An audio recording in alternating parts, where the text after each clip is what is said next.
Fala galera, hoje eu vou passar aqui para vocês os 10 conselhos para quem está começando na gaita, cromática ou diatônica. São 10 conselhos que vão mudar a sua trajetória no instrumento. Você vai deixar de cometer erros que atrapalham muito o seu desenvolvimento e vai entender formas e caminhos de se aprimorar muito mais rápido. Número 1, e é o número 1 porque se você está começando, ou mesmo se você já começou, vai ser a primeira coisa que você precisa lidar, que é a escolha da sua gaita. Qual gaita comprar? Bom, a única coisa que eu quero te dizer sobre isso é: não compre uma gaita ruim para começar. O principal problema é o seguinte: a pessoa que vai começar tem o seguinte pensamento: eu não sei se vai dar certo, eu não sei se eu vou aprender a tocar esse instrumento, então é melhor eu não investir mais dinheiro do que o mínimo necessário para ter o meu primeiro instrumento. O problema é que tem muito instrumento ruim no mercado, tem muita gaita baratinha que só vai atrapalhar o seu desenvolvimento.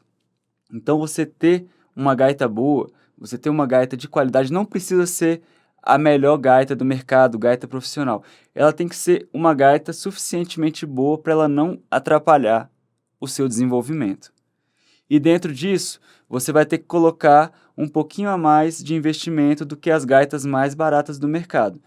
Dizer a verdade, é muito difícil que você compre alguma gaita que seja minimamente funcional para você aprender, principalmente porque você ainda não sabe as técnicas e não entende se é você ou se é o instrumento, com menos de R$100. Atualmente, eu não sei de nenhuma gaita com menos de R$100 que você realmente vai encontrar uma boa qualidade nela. Então, desconfie de gaitas de R$50 que você encontra em banca de revista, porque essas gaitas geralmente são brinquedos. Você vai ter que procurar um instrumento de verdade. E a gaita, muitas vezes, ela tem essa confusão de ser uma gaita de verdade ou ser um brinquedo. Então, cuidado com os brinquedos e compre uma gaita que tenha uma qualidade mínima para você poder praticar. Se você quer boas gaitas para você aprender, eu coloquei o link na descrição, o link na Amazon. Ali você vai encontrar, eu já fiz uma seleção de bons instrumentos que você vai encontrar nesse link. Então tá aqui na descrição. Qualquer gaita que você escolher dentro desse link vai ser muito boa para você começar. Pode escolher qualquer uma, porque ali eu já escolhi boas gaitas para você aprender. O segundo conselho que eu quero te dar é o seguinte: se você está começando agora, se você começou a aprender, seja a diatônica ou seja a cromática, e você, na realidade, pensou em aprender as duas ao mesmo tempo, eu acho que você não deve fazer isso. Você deve escolher uma das duas para você praticar, se desenvolver minimamente ali durante 3 meses. Eu coloco para os meus alunos que estão começando, muitos entram querendo aprender as duas. Não é raro que venham com as duas gaitas para fazer aula comigo, e eu falo o seguinte: você vai estudar 3 meses, qualquer uma das duas. Você não precisa começar nem por uma nem por outra necessariamente, mas você vai começar por uma gaita somente por 3 meses, para você solidificar as técnicas, para você não bagunçar a questão da embocadura. O tamanho dos orifícios é diferente de uma gaita para outra, então a embocadura muda um pouquinho, as distâncias no instrumento mudam. Então, a embocadura, ela muda ligeiramente, mas muda. Então, para quem está aprendendo, ela gera uma confusão se você fica trocando de uma para outra toda hora. E isso muda também as distâncias do instrumento. Pelos orifícios terem os tamanhos um pouco diferentes, as distâncias no instrumento, elas mudam também. Então, escolhe uma gaita para começar, pega firme 3 meses, beleza, aprendeu as técnicas básicas, aí você pode começar a aprender a sua segunda gaita, cromática ou diatônica. E antes do terceiro conselho, se você ainda não está inscrito no canal, se inscreve para você receber vídeos que vão te ajudar no seu desenvolvimento. Tá gostando do vídeo? Curte aí e comenta para mim há quanto tempo que você já toca gaita, ou se você vai começar agora. E o terceiro conselho é o seguinte: não seja um boca dura. Eu apelidei de boca dura carinhosamente os alunos que entram no primeiro estágio de desenvolvimento, em que você está aprendendo ainda como colocar a boca na gaita e como fazer para isolar e tocar uma nota só de cada vez. Seja na cromática ou na diatônica, você tem que fazer um formato com a boca para poder isolar as notas, uma de cada vez. O grande problema é que a gente chama essa técnica de embocadura. E eu acho que isso é até um nome adequado para outros instrumentos de sopro, mas para gaita não, porque cria essa associação da boca dura, justamente. E para fazer a embocadura correta na gaita, a gente tem que fazer com os lábios o mais relaxado possível. A gente vai isolar uma nota, mas tentando relaxar os lábios o máximo possível. Então, coloque isso em mente, coloque que você não pode tensionar muito os lábios, e isso vai te ajudar a tirar um som limpo e de qualidade, e muitas vezes você vai conseguir tocar notas que você não tocava se você aperta muito os lábios, tem notas que não vão sair.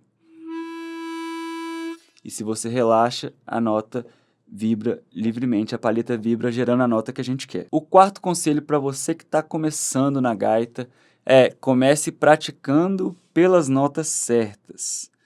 O que eu quero dizer com isso? A gaita é um instrumento muito extenso, seja cromática ou diatônica, ela é muito pequenininha, mas é um instrumento muito extenso.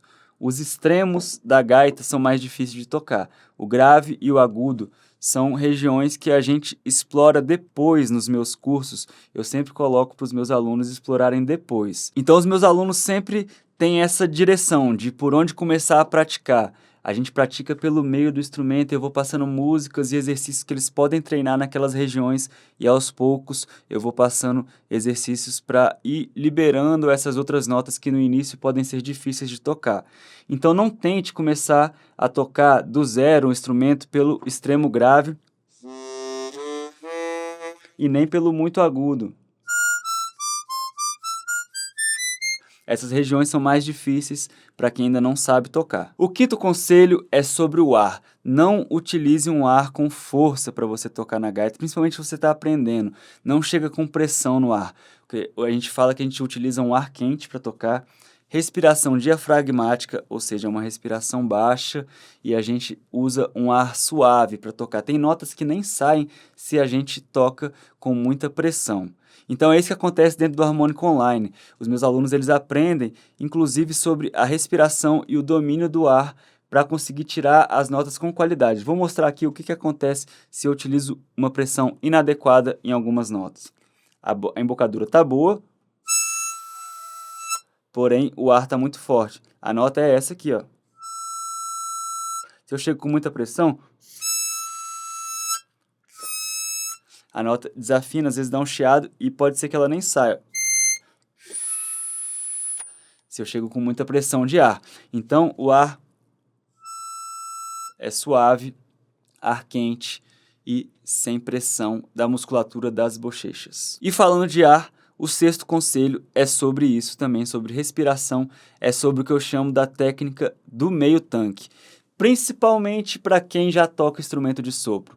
Eu tenho vários alunos que tocam sax, tocam flauta, clarinete, vários já chegam tocando e querem aprender gaita como um segundo ou terceiro instrumento, e isso é o principal problema que eles têm que corrigir de início. Já tem toda a musicalidade na cabeça, tem conhecimentos, sabe ler partitura, mas na hora de começar a tocar, enchem os pulmões de ar porque estão acostumados a tocar instrumento de sopro, que você enche e vai soprando todas as notas. Na gaita, a gente utiliza o ar para dentro também para tocar. Então, tem nota que é para fora e tem nota que é para dentro. Então, a técnica do meio tanque é você, ao invés de encher os pulmões e começar a tocar, você enche metade, começa a tocar, porque se vier uma nota aspirada, você tem espaço, se vier uma nota soprada, você tem ar. Então, utilize essa técnica, principalmente quando você não sabe o que vem pela frente, está pegando uma música pela primeira vez, um exercício para tocar. Se você utiliza meio tanque, geralmente você consegue ir para os dois caminhos, nota soprada e nota aspirada. O sétimo conselho é sobre o momento de secar a sua gaita depois de tocar. Quando a gente toca, a gaita fica toda molhada por dentro, por conta do ar quente que a gente fica jogando no instrumento, e aí esse ar condensa lá dentro e ele vira umidade, né? Fica molhada mesmo a gaita. Não é baba, pode até ser também, mas não é só baba, é esse ar que condensa. Então esse ar que condensa lá dentro, ele deixa a sua gaita toda molhada. Se você guarda a sua gaita molhada e fecha, ela não vai secar, porque o que vai secar é a gaita ficar num ambiente aberto. Uma coisa que eu vejo muita gente fazendo e eu recomendo que não faça, porque o que vai secar mesmo é você deixar ela aberta. A galera vem batendo na gaita para poder secar. E eu vejo que tem gente que fica muito agoniada querendo secar o instrumento na pancada, né? Então não precisa bater, ela vai secar se você deixar ela parada e aberta. Pode ser que demore um pouquinho mais, mas é só deixar ela aberta por um tempo que ela vai secar. Ficar batendo, você corre o risco de em algum momento você danificar o instrumento. É um instrumento muito sensível, instrumento com muitas peças pequenas, então não precisa ficar batendo, deixa ela secar paradinha ali. Vamos cuidar bem do instrumento que vai durar mais. Conselho número 8, aprenda uma música que está condizente com o seu nível no instrumento. O problema é que muitas vezes o aluno sozinho não sabe qual é o nível daquela música que ele quer aprender. Então essa realmente é uma função do professor, algo que eu tenho muito cuidado na hora de elaborar todo o material didático, de preparar todo o roteiro para os alunos no Harmônico Online, para eles poderem pegar músicas de acordo com aquilo que eles estão estudando tecnicamente, com aquilo que eles estão tocando tecnicamente. Então, se você está sem acompanhamento, sem supervisão, realmente fica um pouco mais difícil de você saber isso antes de tocar, porque às vezes tem músicas que são fáceis de ouvir, que você ouvindo acha que ela é fácil, mas na hora de executar você percebe que não é daquele jeito, né? Então esse realmente é um conselho que vai levar você a ter uma supervisão de algum professor para poder te orientar nesse caso.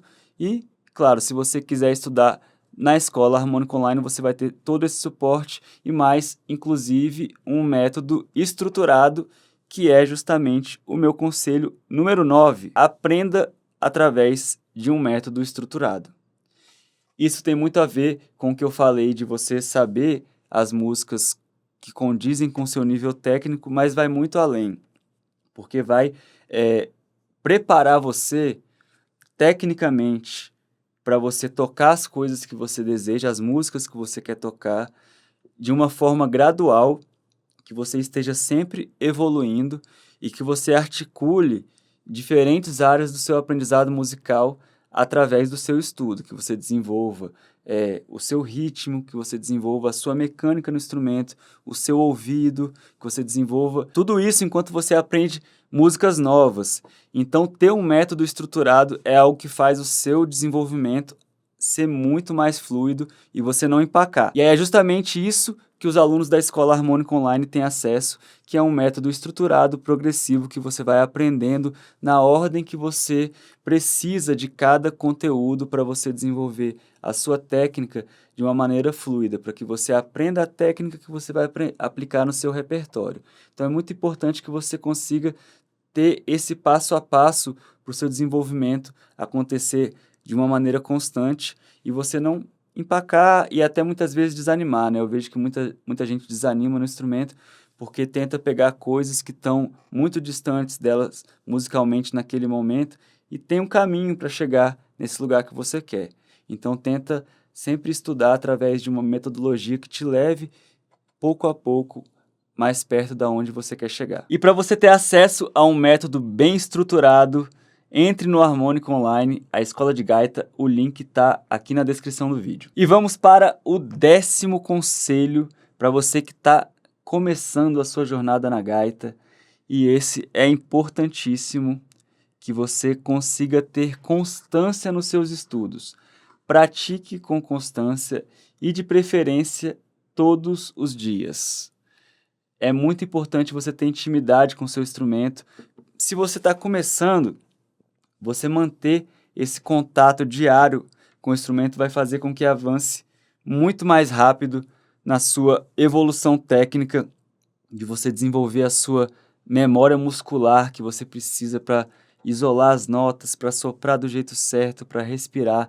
As técnicas básicas para tocar um instrumento mexem com uma coordenação motora muito fina, então é muito importante que você pratique com muita frequência. Se você conseguir praticar todo dia, é o ideal. O importante é que você esteja em contato com o seu instrumento com muita regularidade. E isso só se fortalece com as outras dicas que eu fui dando para você ao longo desse vídeo, que é pegar músicas que estão de acordo com o seu nível, você estudar com um método que ele esteja bem estruturado. Tudo isso vai fazer com que você consiga manter a sua prática regular, que você consiga manter o seu estudo diário, que a sua motivação ela seja renovada a cada estudo, que não cada estudo seja uma dificuldade muito grande e que você tenha que gastar muita energia naquele estudo que você não queira pegar no instrumento no dia seguinte. Então é importante você fazer de uma maneira que você consiga manter.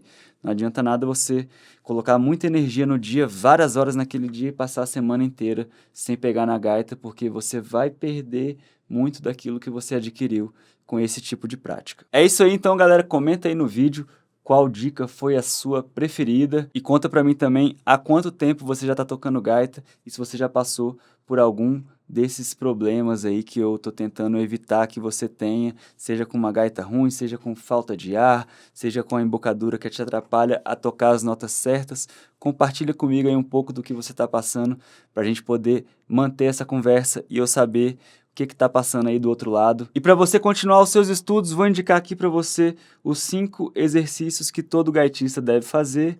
E se você está precisando de uma gaita nova, ainda não comprou a sua gaita, eu vou te indicar a melhor gaita para 2025. Muito obrigado, bons estudos e até a próxima.